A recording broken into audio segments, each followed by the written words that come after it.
Shalom bagi Bapak, Ibu, dan Saudara yang ingin memberikan persembahan, baik persembahan umum, persembahan perpuluhan, maupun janji iman untuk pembangunan gereja, dapat mengirimkan persembahan melalui mobile banking. Harap mengisi keterangan pada kolom keterangan. Tetap terhubung bersama kami di media sosial gereja kita agar Bapak, Ibu, dan Saudara dapat melihat jadwal ibadah online GBI Cililitan di Instagram @GBI-Cililitan dan channel YouTube GBI Cililitan. Shalom saudara, sebelum kita memulai ibadah hari ini, mari kita bersama-sama membaca kitab Mazmur 91 dan mendeklarasikan Pentakosta yang ketiga sebagai tanda iman percaya kita kepada Tuhan Yesus. Mazmur 91, dalam lindungan Allah. Orang yang duduk dalam lindungan yang maha tinggi dan bermalam dalam naungan yang maha kuasa akan berkata kepada Tuhan, tempat perlindunganku dan kubu pertahananku, Allahku yang kupercayai. Sungguh, dialah yang akan melepaskan engkau dari jerat penangkap burung, dari penyakit sampar yang busuk. Dengan kepaknya ia akan melindungi engkau. Di bawah sayapnya engkau akan berlindung. Kesetiaannya ialah perisai dan pagar tembok. Engkau tak usah takut terhadap kedahsyatan malam, terhadap panah yang terbang di waktu siang, terhadap penyakit sampar yang berjalan di dalam gelap, terhadap penyakit menular yang mengamuk di waktu petang.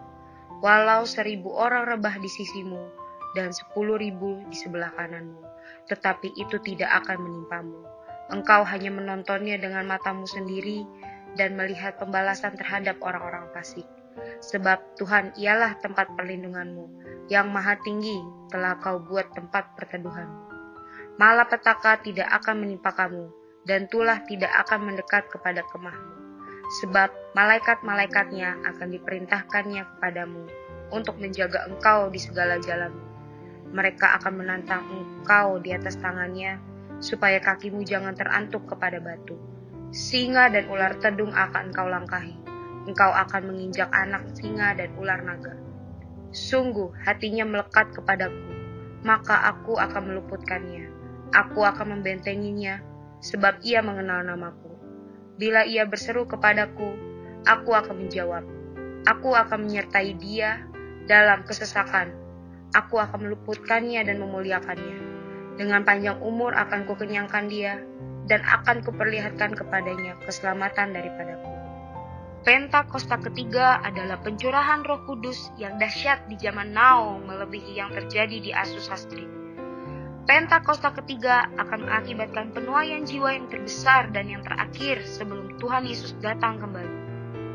Pentakosta ketiga akan membangkitkan generasi Yeremia, yaitu anak-anak muda yang dipenuhi Roh Kudus, cinta mati-matian kepada Tuhan Yesus, tidak kompromi terhadap dosa, dan akan bergerak untuk memenangkan jiwa. Pentakosta ketiga lahir di Indonesia dan bergerak ke bangsa-bangsa. Gerakan ini dari timur ke barat dan akan kembali ke Yerusalem. Pentakosta ketiga akan memberikan kuasa untuk menyelesaikan amanat agung, dan setelah itu Tuhan Yesus datang kembali. Shalom Bapak Ibu Saudara sekalian yang dikasihi Tuhan. Di hari Minggu ini, di tengah kondisi kita seperti ini, kita harus tetap memuji dan memuliakan Tuhan. Kita siapkan hati kita siapkan yang terbaik. Kita masuk dalam hadirat Tuhan. Haleluya Bapa, haleluya Bapa. Engkau yang baik, Engkau mulia, Raja di atas segala raja. Tuhan Yesus, terima kasih Tuhan. Kami tahu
Shalom semuanya.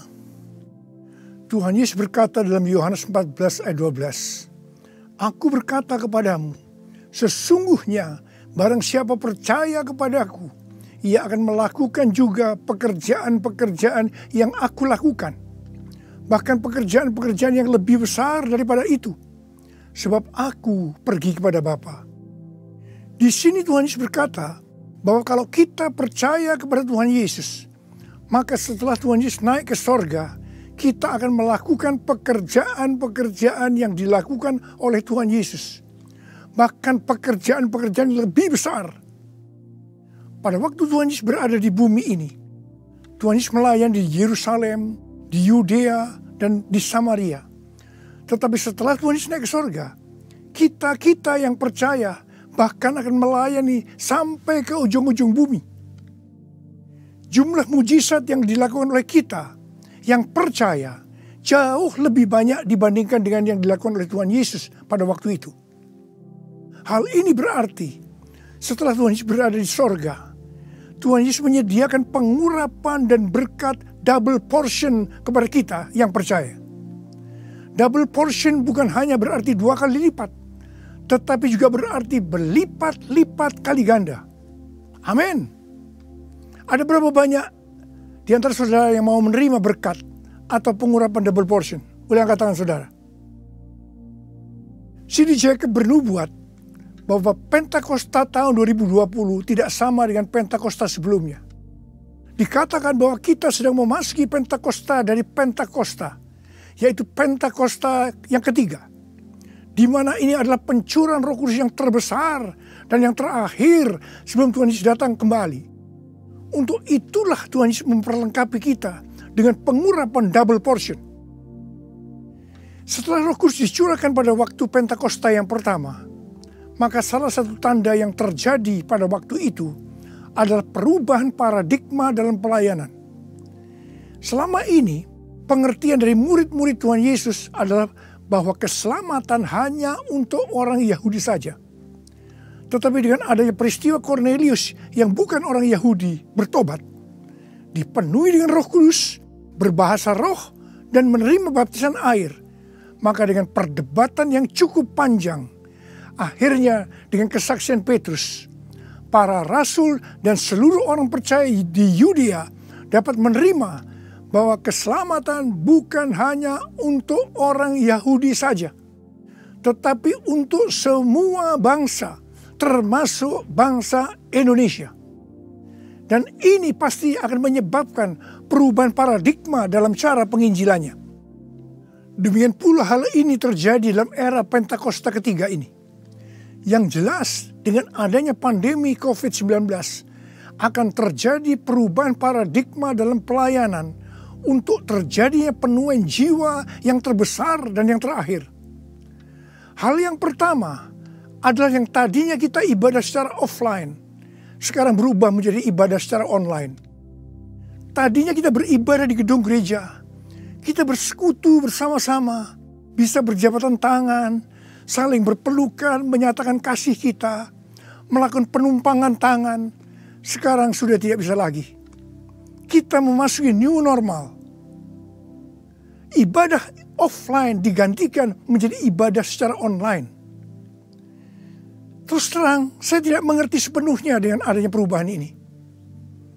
Tapi Tuhan menyuruh saya untuk melakukan seperti apa yang terdapat dalam Yeremia 33 ayat 3. Berserulah kepadaku, maka aku akan menjawab engkau dan memberitahukan kepadamu hal-hal yang besar dan yang tidak terpahami, yakni hal-hal yang tidak kau ketahui. Itulah yang saya lakukan hari-hari ini. Saya percaya justru dengan adanya perubahan paradigma dalam pelayanan ini, pasti akan terjadi penuaian jiwa yang jauh lebih besar dibandingkan pada waktu kita menggunakan cara yang lama. Hal yang kedua, untuk terjadinya penuaian jiwa yang terbesar dan yang terakhir, Tuhan berkata akan terjadi kebangkitan generasi muda. Russell Evans, gembala sidang dari Planet Shaker, Melbourne, pada tahun 2017 mendapat penglihatan tentang Indonesia. Bahwa Roh Kudus sedang dicurahkan luar biasa di Indonesia. Dia melihat jutaan anak-anak muda dipenuhi dengan Roh Kudus. Mereka cinta mati-matian kepada Tuhan Yesus, tidak kompromi terhadap dosa, dan akan memenangkan banyak jiwa. Generasi anak muda ini kita sebutkan di generasi Yeremia. Awal Januari tahun 2020, para aras nasional dan para pemimpin Kristen berkumpul untuk membicarakan langkah konkret yang akan dilakukan sebagai respon terhadap komitmen para pemimpin Kristen sedunia di Swiss tahun 2017 tentang misi yang akan dikerjakan bersama-sama, di mana hal ini juga diresponi oleh Indonesia di Brastagi, Sumatera Utara pada tahun 2018. Dengan perkataan lain, ini membicarakan tentang langkah konkret yang akan dilakukan oleh seluruh gereja untuk menyelesaikan amanat agung Tuhan Yesus. Hasil dari pertemuan para pemimpin Kristen awal Januari 2020 itu, bahwa apa yang akan dilakukan ke depan untuk menyelesaikan amanat agung Tuhan Yesus akan menunggu sepulangnya saya dari pelayanan di Brasil. Di Brasil, saya melayani KKR untuk generasi muda yang berusia rata-rata sekitar 24 tahun. Yang diadakan di 3 stadion besar. Jumlah yang hadir sekitar 180.000 orang. Waktu saya bertemu dengan para pemimpin di Brasil, kami sama-sama mendapatkan pengertian bahwa kegerakan orang-orang muda dunia akan dimotori oleh 2 bangsa, yaitu Indonesia dan Brasil. Katakan amin. Sepulang dari Brasil, ada 2 hal yang didapatkan. Yang pertama, gerakan untuk menyelesaikan amanat agung Tuhan Yesus akan dimotori oleh generasi muda. Yang kedua, kita disuruh berpuasa dari tanggal 1 Maret sampai dengan 9 April selama 40 hari. Dan dilanjutkan sampai dengan 30 Mei. Jadi total kita berpuasa 91 hari. Setelah 1 hari kita berpuasa, tepatnya tanggal 2 Maret 2020, Presiden Jokowi mengumumkan bahwa COVID-19 masuk ke Indonesia. Mulai saat itu kita merasakan bagaimana Tuhan memproses gerejanya. Kita dibersihkan, dimurnikan, ditata ulang oleh Tuhan. Kita memasuki new normal, dimensi yang baru, paradigma yang baru dalam pelayanan. Semua ini untuk mempersiapkan penuaian jiwa yang terbesar dan yang terakhir sebelum Tuhan Yesus datang kembali. Pada suatu hari ketika saya sedang membaca 1 Raja-Raja 20 ayat 13 sampai dengan 22. Tiba-tiba saya menerima WhatsApp dari Bapak Peter Faraknimela. Saya diminta untuk membagikan apa yang ada di dalam hati saya untuk generasi Yeremia pada acara live streaming Generasiku Bangkit yang kedua dengan tema Finishing a Great Commission pada tanggal 26 Juni 2020. Terus terang saya kaget, surprise. Sebab kalau kita membaca ayat-ayat dari 1 Raja-Raja ayat 20, ayat 13 sampai dengan 22 itu menceritakan tentang seorang nabi yang datang kepada Ahab, Raja Israel, untuk menyampaikan pesan Tuhan bahwa Tuhan akan menyerahkan musuh mereka, yakni orang-orang Aram yang sedang mengepung Samaria. Ahab bertanya, siapa yang akan membantu untuk melawan musuh yang begitu besar itu? Nabi itu menjawab, orang-orang muda, pengiring kepala-kepala daerah yang jumlahnya hanya 232 dari 7.000 orang Israel. Orang-orang muda ini yang akan menyerang lebih dulu. Orang-orang muda yang jumlahnya 232 ini yang diikuti oleh para prajurit menghancurkan orang-orang Aram. Pada saat itu Tuhan berbicara kepada saya bahwa untuk ke depan ini generasi Yeremia yang harus memimpin peperangan rohani untuk penuaian jiwa yang terbesar dan yang terakhir, ini merupakan suatu paradigma baru dalam pelayanan.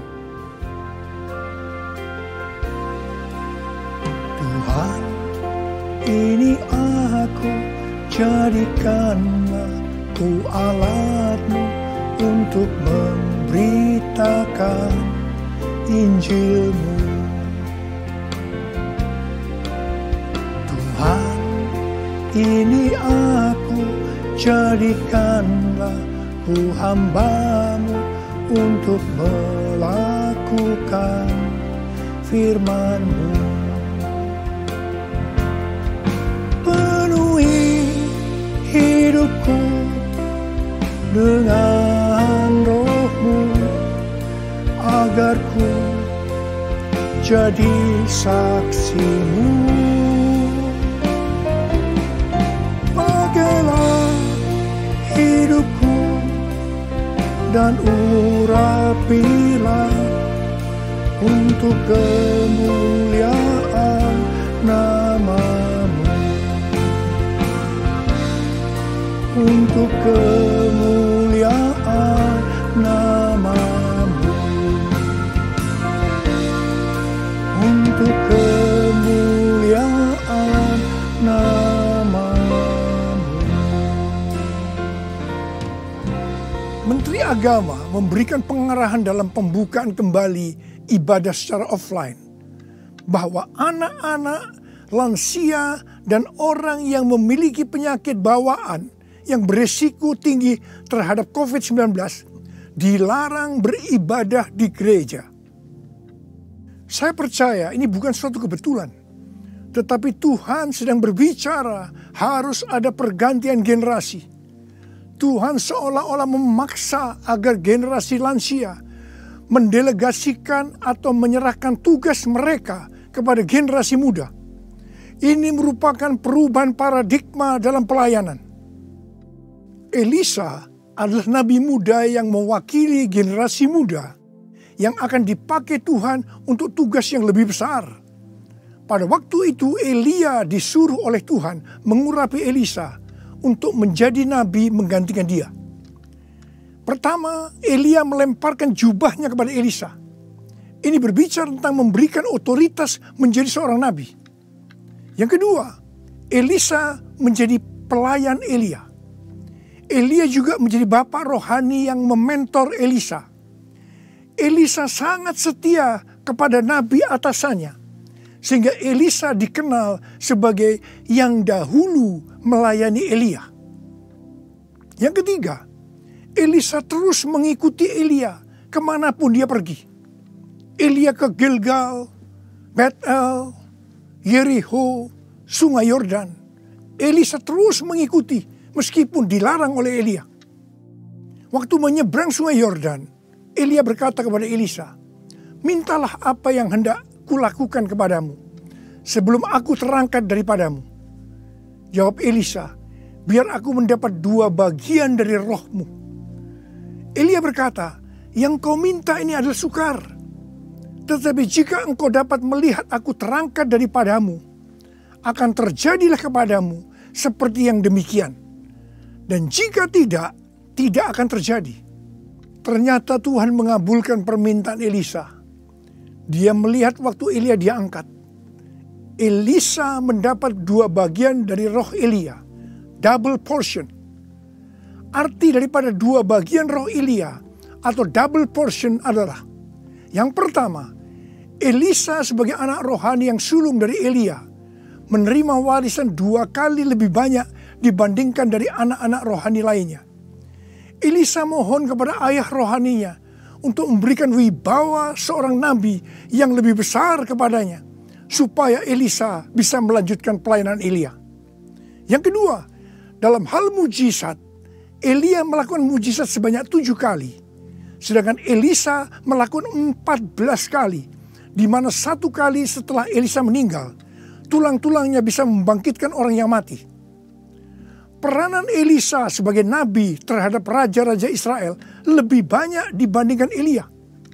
Elia sebagai nabi pada zaman Raja Ahab saja.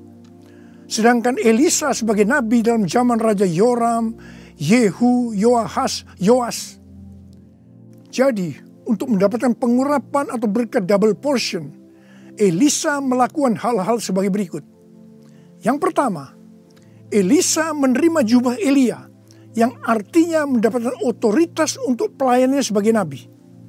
Yang kedua, Elisa setia kepada bapak rohaninya. Yang ketiga, Elisa pergi ke Gilgal. Gilgal adalah tempat di seberang sungai Yordan, di mana laki-laki yang belum disunat, mereka disunat di sini. Disunat berbicara tentang lepas dari keinginan daging dan hidup dipimpin oleh Roh Kudus. Keinginan daging adalah maut, tetapi keinginan roh adalah hidup dan damai sejahtera. Roma 8 ayat 6. Sebab jika kamu hidup menurut daging, kamu akan mati. Tetapi jika oleh roh kamu mematikan perbuatan-perbuatan tubuhmu, kamu akan hidup. Roma 8 ayat 13. Yang keempat, Elisa pergi ke Betel. Betel adalah tempat perjumpaan Yakub dengan Tuhan secara pribadi. Kita harus menjaga agar setiap waktu hidup kita senantiasa dipenuhi oleh hadirat-Nya, sehingga kita selalu mengalami perjumpaan dengan Tuhan secara pribadi. Yang kelima, Elisa pergi ke Yeriko. Yeriko adalah kota pertama di tanah perjanjian yang diberikan oleh Tuhan kepada bangsa Israel untuk direbut. Tembok Yeriko roboh setelah sangkakala ditiup dan orang Israel bersorak-sorai. Ini berbicara tentang kuasa dari pujian dan penyembahan. Tuhan menciptakan manusia agar manusia memuji dan menyembah Tuhan. Dalam masa pandemi COVID-19 ini, kita harus banyak memuji dan menyembah Tuhan. Meskipun ini tidak mudah, karena kita melihat keadaan-keadaan yang terjadi saat ini. Kita harus melakukan seperti apa yang Daud lakukan dalam Mazmur 103 ayat 1 dan 2. Di mana Daud berkata, "Pujilah Tuhan, hai jiwaku. Pujilah namanya yang kudus, hai segenap batinku. Pujilah Tuhan, hai jiwaku. Dan janganlah lupakan segala kebaikannya." Memang kita kadang-kadang harus memaksa jiwa kita untuk memuji Tuhan dengan selalu mengingat kebaikan Tuhan. Mungkin ada di antara saudara yang mengalami ketakutan, kebingungan, depresi, terdampak krisis ekonomi, sakit karena COVID-19. Mari kita selalu mengingat kebaikan Tuhan. Saya mau katakan sesuatu kepada saudara. Apapun yang terjadi dalam hidup saudara, apapun yang masalah saudara hadapi, saudara harus tahu satu hal, bahwa Tuhan Yesus itu baik. Dia sangat-sangat mengasihi saudara. Mengucap syukurlah dalam segala hal, enak maupun tidak enak. Sebab inilah yang dikehendaki Allah dalam Kristus Yesus bagi kita.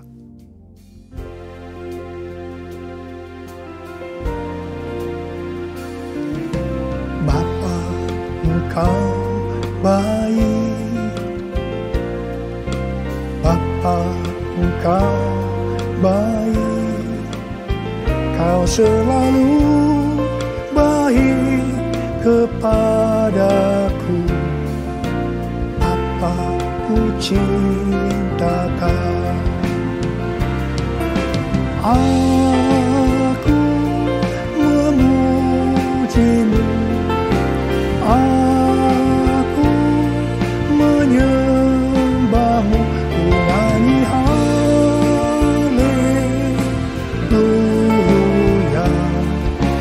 Bapa ku cinta Kau. Bapa ku cinta Kau.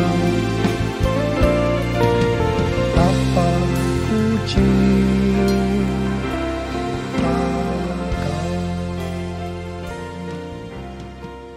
Yang keenam, Elisa pergi ke sungai Yordan. Sungai Yordan adalah tempat di mana mujizat dialami oleh Naaman yang sembuh dari penyakit kustanya. Kunci kesembuhannya adalah kerendahan hati, yaitu dengan bersedia membenamkan diri 7 kali dalam sungai Yordan. Sungai Yordan adalah tempat di mana Tuhan Yesus dibaptis. Roh Kudus dalam bentuk burung merpati turun atas Tuhan Yesus. Terdengar suara dari sorga, "Inilah anakku yang kukasihi, kepadanya lah aku berkenan."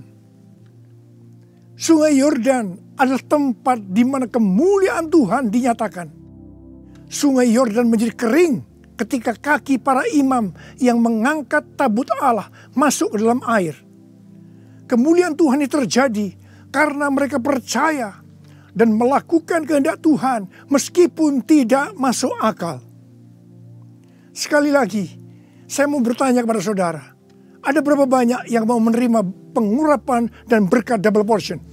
Angkat tangan saudara. Ada 8 hal yang harus kita lakukan kalau mau mendapatkan pengurapan atau berkat double portion. Yang pertama, menerima tugas yang diberikan oleh Tuhan dengan sukacita. Yang kedua, setia kepada atasan kita, pembimbing rohani kita, bapak rohani kita. Yang ketiga, melepaskan keinginan daging dan hidup dipimpin oleh Roh Kudus. Yang keempat, usahakanlah setiap waktu kita dipenuhi dengan hadirat-Nya, agar kita senantiasa mengalami perjumpaan dengan Tuhan secara pribadi. Yang kelima, dalam segala situasi kita harus banyak berdoa, memuji dan menyembah Tuhan. Yang keenam, hidup dengan kerendahan hati. Yang ketujuh, hidup menjadi orang yang dikasihi dan berkenan kepada Tuhan. Yang kedelapan, percaya akan segala perintah Tuhan meskipun tidak masuk akal. Saya mau berdoa agar saudara mendapatkan pengurapan dan berkat double portion. Mari angkat tangan saudara dan nyanyikan nyanyian ini bersama saya.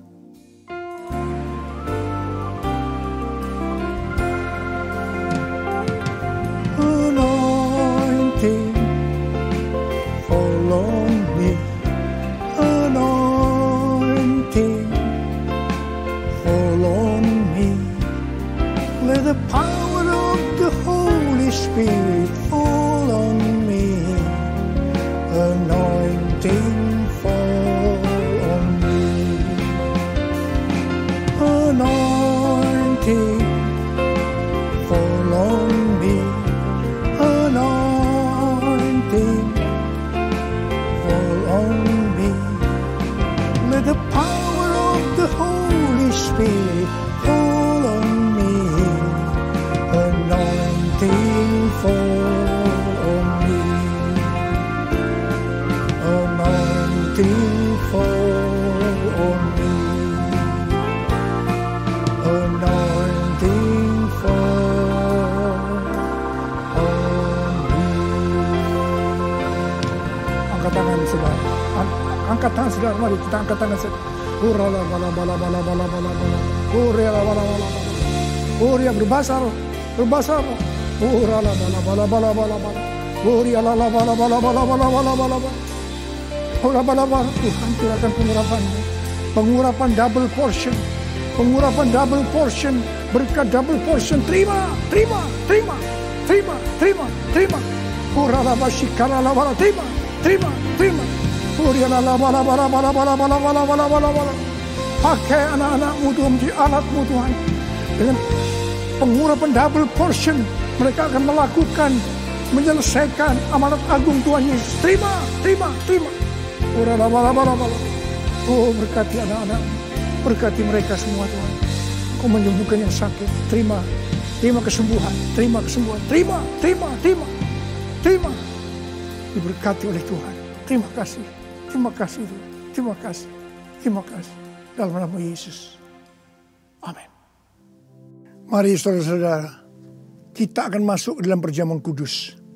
Kita akan mengingat ayat ini.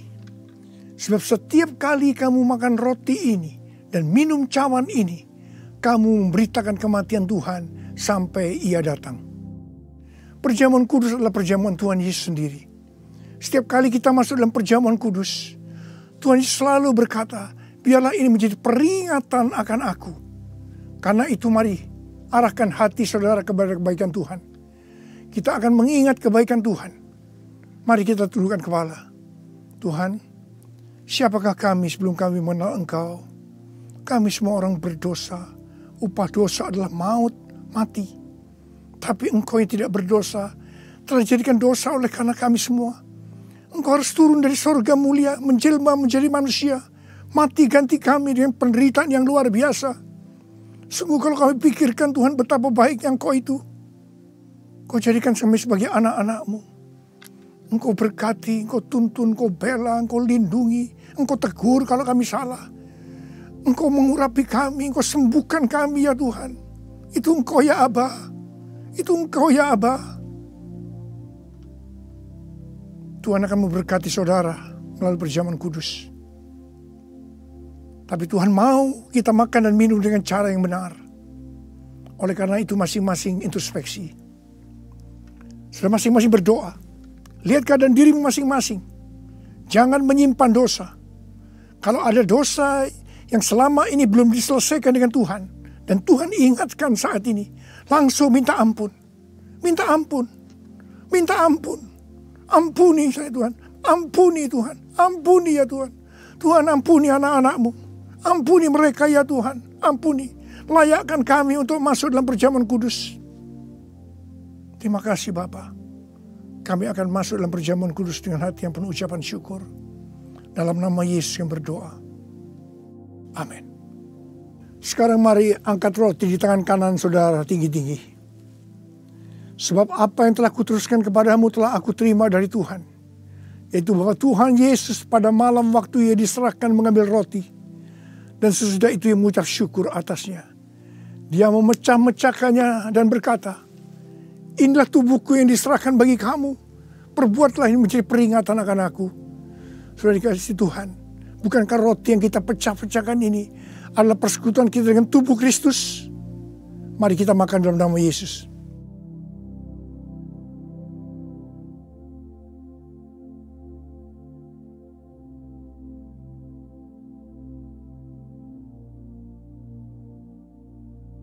Sekarang angkat cawan di tangan kanan saudara tinggi-tinggi. Demikian juga Ia mengambil cawan sesudah makan lalu berkata, cawan ini adalah perjanjian baru yang dibenarkan oleh darahku. Perbuatlah ini setiap kali kamu meminumnya menjadi peringatan akan aku.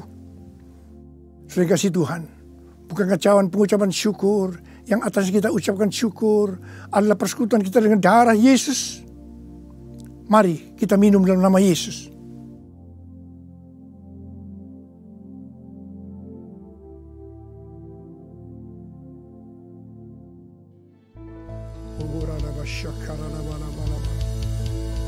Angkat tangan saudara. Mari ucapkan syukur dengan suara. Jangan diam. Terima kasih ya Tuhan. Kami bersyukur ya Tuhan. Kami bersyukur ya Tuhan. Terima kasih ya Tuhan. Terima kasih. Terima kasih ya Tuhan. Terima kasih buat kebaikan Tuhan. Terima kasih buat kebaikan Tuhan. Terima kasih ya Tuhan. Terima kasih. Terima kasih. Terima kasih. Terima kasih ya Tuhan. Terima kasih. Terima kasih Yesusku, terima kasih Yesusku. Puji syukur hanya bagi Tuhanku. Terima kasih Yesusku, terima kasih Yesusku. Puji syukur hanya bagi Tuhanku. Terima kasih Yesusku, terima kasih Yesusku. Puji syukur hanya bagi Tuhanku. Terima kasih Yesusku, terima kasih Yesusku. Puji syukur hanya bagi Tuhanku. Puji syukur hanya bagi Tuhanku. Puji syukur hanya bagi Tuhanku.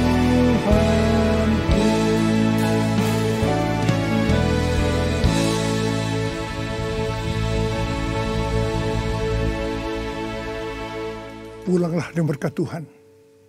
Kasih karunia berlimpah-limpah daripada Allah Bapa dalam Anak yang tunggal, Yesus Kristus.